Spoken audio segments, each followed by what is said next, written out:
舞姫。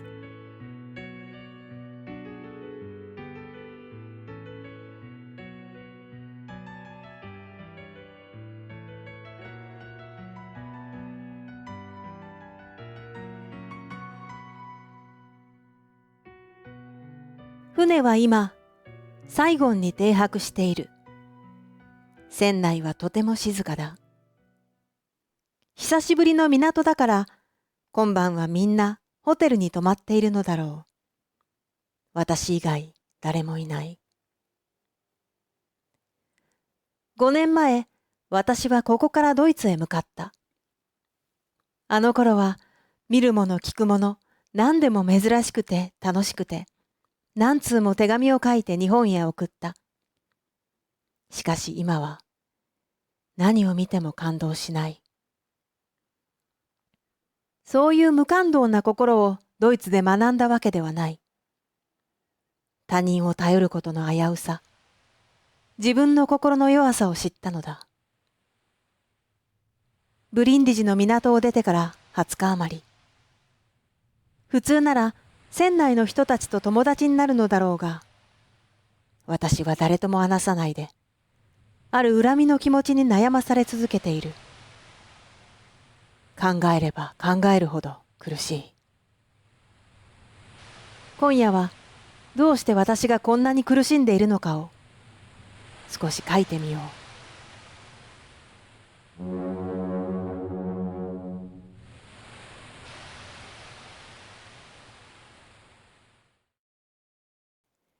私は子供の頃から厳しく育てられた。父は私が幼い頃に亡くなったが、父の教えを守って頑張り続けた。太田豊太郎という私の名前は、学校の成績表でいつも一番上にあった。一人っ子の私だけを頼りにしていた母も誇りに思っていただろう。飛び級して19歳で東京大学を卒業して、ある省に入った。ふるさとの母を東京に呼んで3年くらい過ぎた頃、ドイツ留学を命じられた。出世のためにも家のためにもチャンスだと思った。それで、年老いた母を一人東京に残して、私はベルリンへ向かった。ヴィルヘルム一世の頃だ。ベルリンの大通り、ウンターデンリンデンでは、立派な士官やパリ風に着飾った女性たちが歩いていて、遠くにはブランデンブルク門が見える。初めて訪れた者は大抵時間をかけて観光する。しかし私は、そんなきらびやかな場所には行かないで、ただ勉強ばかりしていた。日本政府の紹介状を持っていたから、プロイセンの役人たちは、みんな私を丁寧に扱った。よかったのは、ふるさとでドイツ語とフランス語をしっかり勉強していたことだ。初めて私と話した人はみんな、私の語学力に驚いた。3年が夢のように過ぎた。私は25歳になった。ドイツの個人主義を学んでいくうちに、だんだん日本のお国のため、お家のためという生き方が窮屈に思えてきた。私は子供の頃から神童と褒められて喜んで、他人が望むことだけやってきた。しかし、この生き方では自分がないように感じ始めた。上司は私を機械にするつもりなのだと思った。以前は丁寧に答えていた上司の質問に、この頃は、法律の真の意味を理解すれば、小さなことにこだわる必要はない、などと書き送っていた。ベルリンの日本人留学生の間では、私は浮いた存在だった。一緒に遊ぼうとしない私を、彼らは馬鹿にしたり、嫉妬したりした。馬鹿にするのはわかるが、嫉妬するのは間違いだ。私は子供の頃からずっと優等生として生きてきたから、彼らの仲間になって、カフェで声をかけてくる派手な装いの女や男の誘いに乗る勇気がなかっただけなのだ。ある日の夕方、私は動物園からモンビジュー街の下宿へ歩いていた。明るいウンターデンリンデンから薄暗いユダヤ人街に入った。この通りの建物の古さはいつも私を魅了する。街を通り過ぎようとしたとき、古い教会の前で泣いている17歳くらいの少女を見た。その少女が私の足音に驚いて顔を上げた。青い瞳が私に向けられたとき、その美しさが臆病な私の心を貫いた。どうして泣いているんですか？私は外国人です。身近な人よりかえって力になれるかもしれません。思わず声をかけてから、珍しく大胆なことをした自分に驚いた。少女はしばらく私のアジア人顔を見ていたが、やがて言った。あなた、いい人そうね。座長やお母さんみたいなひどい人とは違う。ねえ、助けて。明日は父のお葬式をしなければならないのに、うちにはお金が全然ないの。母は私に恥知らずなことをして葬式代を稼げって。嫌だと言ったら叩かれて。あとは泣くばかりで言葉にならなかった。私はできるだけ優しく言った。まず落ち着いて。ここは他の人が見ているから、ね。君の家まで一緒に行ってあげるよ。私がいたらお母さんも君を叩かないだろう。少女はようやく落ち着いて、私を自分の家へ案内した。教会の近くの古い建物の4階だった。エリスです。ただいま帰りました。と彼女は言ってドアを開けた。中には白髪の女がいた。生活の苦しさが刻まれた顔だった。エリスが中に入ると、女が私の前でドアを勢いよく閉めた。中から言い争う声が聞こえた。やがて静かになった。女がドアを開けて私を中に招いた。奥の部屋のベッドの上に亡くなった父親の遺体があった。改めて見ると、エリスはとても美しかった。こんなに貧しい家の娘だとは思えない。話を聞くと、踊り子だという。父の葬式代を劇団の座長にお願いしたんだけど、私が困っていることにつけ込んで、ひどいことを言ってきたの。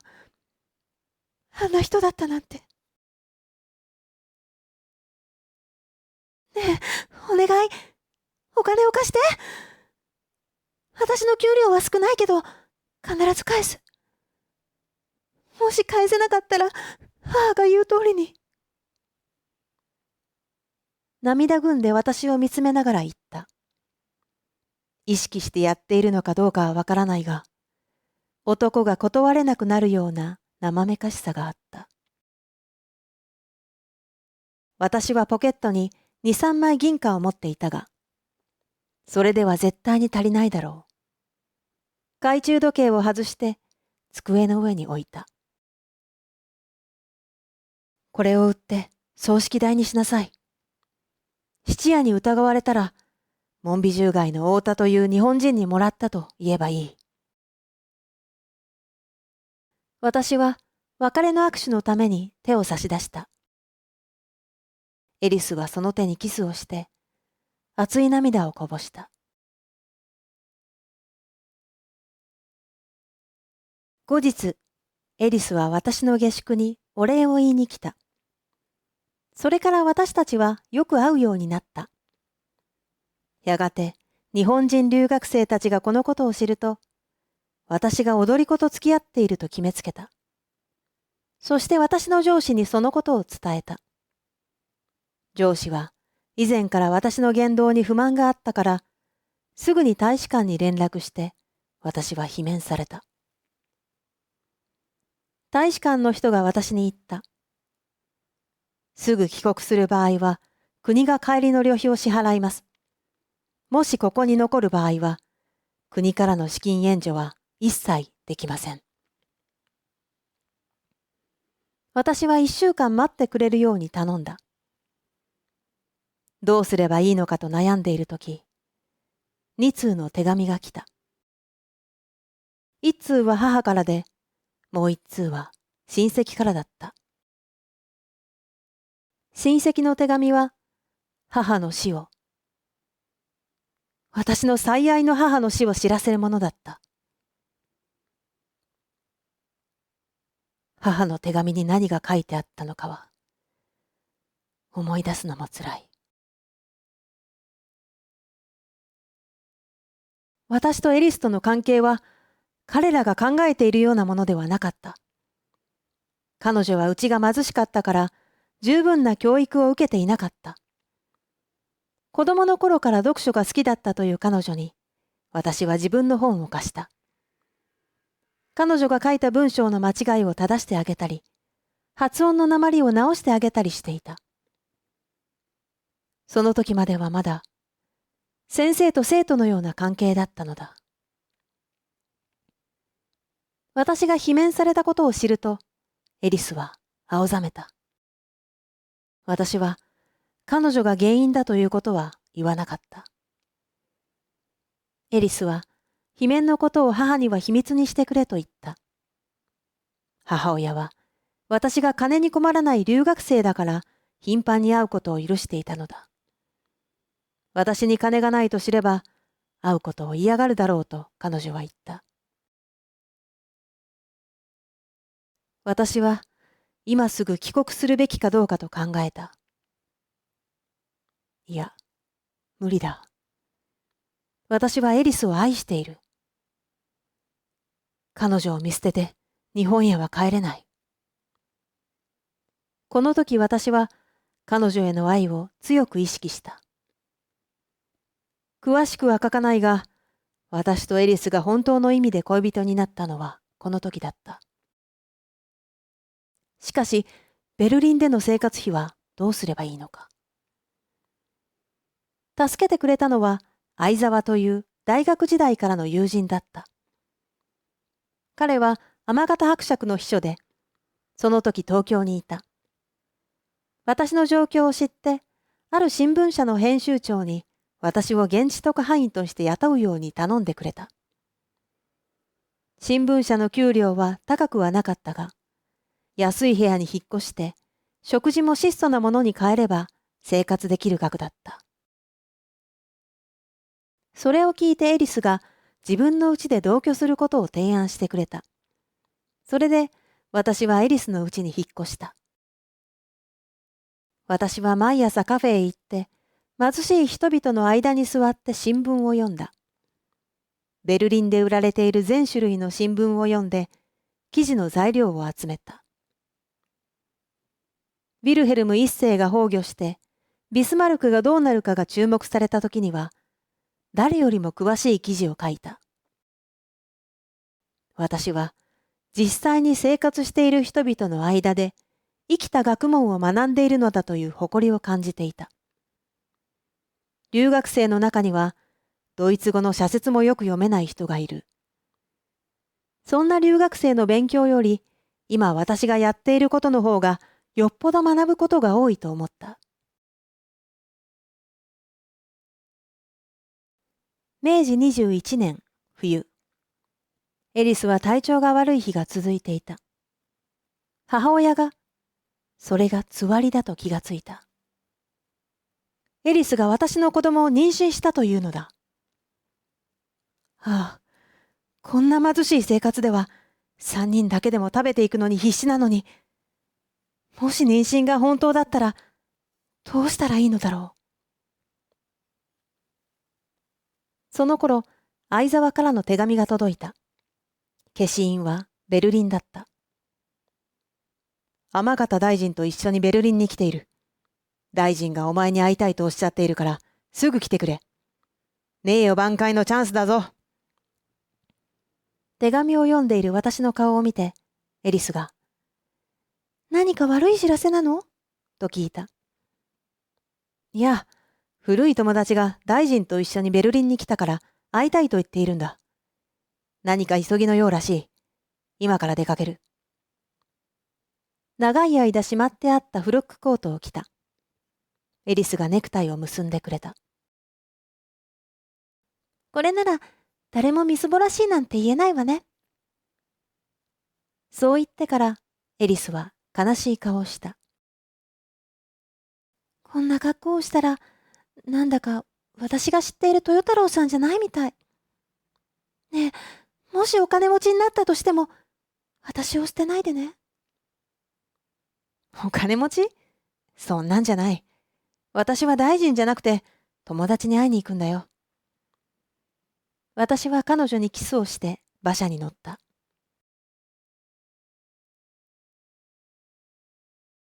最高級ホテルカイザーホーフで私は馬車を降りた。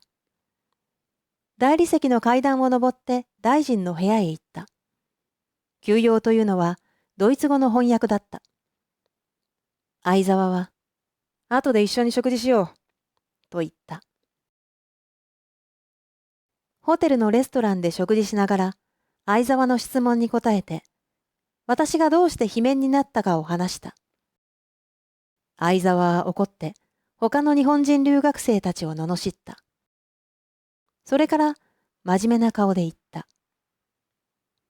君のように優秀な男が、一人の少女のために自分の才能を埋もれさせるなんて、馬鹿げているよ。罷免の理由を聞いて、私も君を推薦するのをためらっていたが、冤罪なんだろう？だったら私が大臣に推薦してやる。君の実力を大臣に認めてもらうんだ。それができたらエリートコースへ戻るのも夢じゃない。もしまだその子と付き合っているとしても、その子は君の優秀さを分かっていないんだろう？この際、関係を清算しろ。日本へ帰ろう、太田。その時の私は、広い海の真ん中で、舵を失った船だった。相沢が示した未来は、海の向こうに初めて見えた陸の影だ。そこにたどり着けるかどうか、保証はない。それに、今の生活は貧しいが、楽しい。エリスと別れることはできない。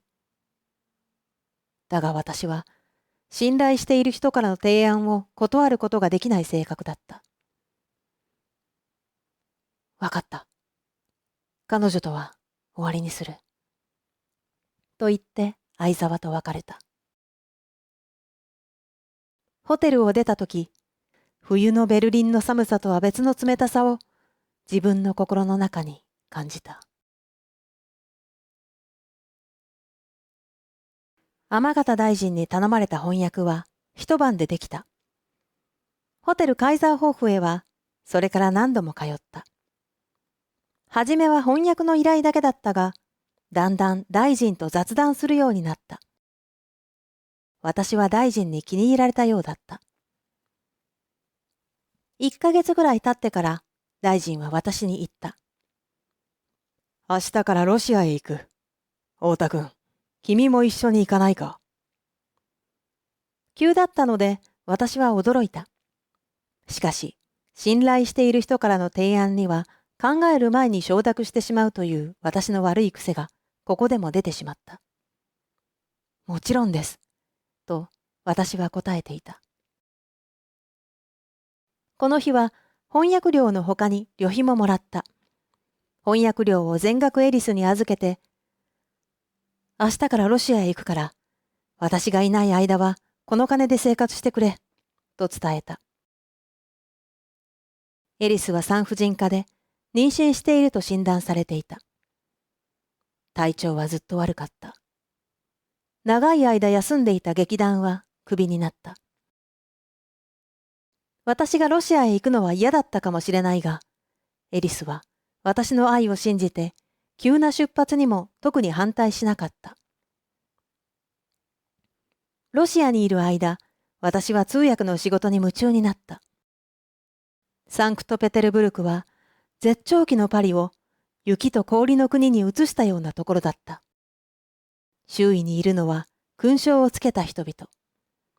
日本人の中で私が一番フランス語が流暢だったので、大臣が会話するときはいつも私が通訳した。私の実力を見せるにはこれ以上ない機会だった。ロシアにいる間、エリスのことを忘れたわけではない。いや、彼女が毎日手紙を送ってきたので忘れることができなかった。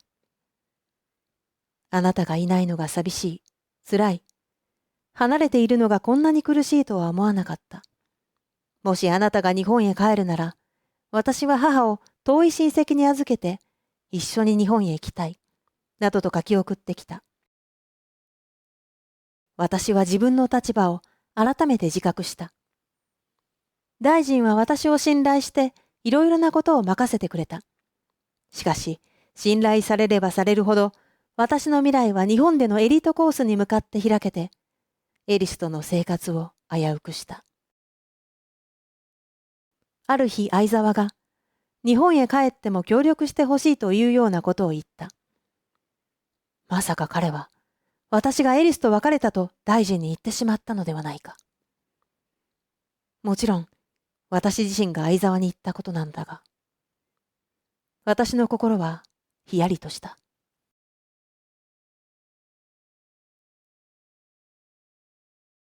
ベルリンに戻ったのは元旦だった。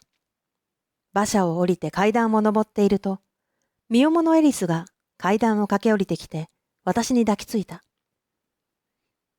お帰りなさい。もしあなたが戻ってこなかったら、私は死んでしまうところだったわ。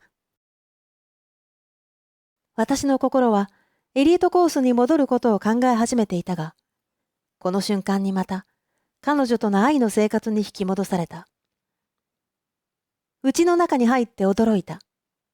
エリスはお腹の赤ちゃんのためにおむつを作っていた。見て、こんなにたくさん作ったのよ。生まれてくる赤ちゃんはきっとあなたと同じ黒い瞳だわ。教会で赤ちゃんに洗礼を受けさせる日が今から待ち遠しい。私を見るエリスの目には涙が浮かんでいた。数日後、大臣に呼ばれてホテルへ行くとこう言われた。私と一緒に日本へ帰らないか。太田君、君の才能は我が国のために使うべきものだ。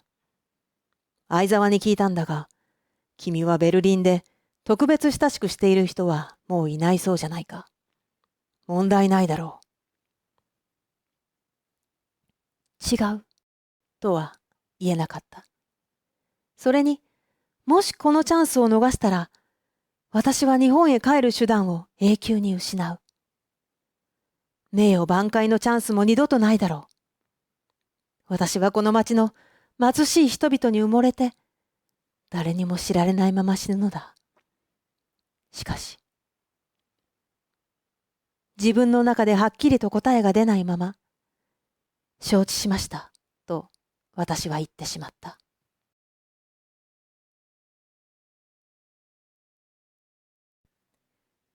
エリスに何と言えばいい。ホテルを出た後、私は西も東もわからなくなって、ふらふらと歩いた。動物園のベンチに死んだような格好で何時間も座っていた。寒さが骨にまで染みてきて、我に返ると、肩に雪が数センチ積もっていた。気がつくと、11時を過ぎていた。立ち上がろうとしたが、凍えて足が動かない。何度もこすって、ようやく歩けるようになった。ウンターデンリンデンはまだ人が多かったはずだが、全く覚えていない。私の頭の中では、自分が許されないことをした罪人だということだけが、ぐるぐると回っていた。ようやく家に戻ったとき、深夜を過ぎていた。あ、どうしたの？私を見てエリスは驚いた。当然だ。私は死人のような顔をして泥と雪にまみれていた。何度も転んで帽子をなくして、服はあちこち破れていた。私は立っていられなくなって椅子をつかんだ。そしてそのまま意識を失った。次に気がついたとき、すでに数週間が過ぎていた。そばにエリスがいた。痩せて、頬がこけて、目が血走っていた。私の意識が戻らない数週間の間に、相沢がここへ来たらしい。彼は私がまだエリスのうちに住んでいることに驚いて、私が隠していたことをすべて彼女に話してしまった。エリスは私が大臣と日本へ帰ることを承諾したと知って、顔色を変えて椅子から飛び上がった。そこまで私を騙していたなんて。そしてそのまま倒れた。相沢は経済的には彼女を助けた。しかし、精神的には彼女を殺した。エリスは精神を病んだ。周囲の人が誰かわからなくなって、母親が渡すものをすべて投げつけた。私の名前を叫んでは罵っていたが、自分が作ったおむつを持たせると、頬ずりして静かに泣いた。医者は精神的なストレスによるパラノイアだと診断した。治る見込みはないそうだ。私は生きた屍になってしまったエリスを抱いて泣いた。相沢と相談して、私は彼女の母親に生計が立つほどの金額を渡した。エリスのお腹の赤ちゃんのことも頼んだ。そして、天形大臣と相沢と一緒に、私はヨーロッパを離れた。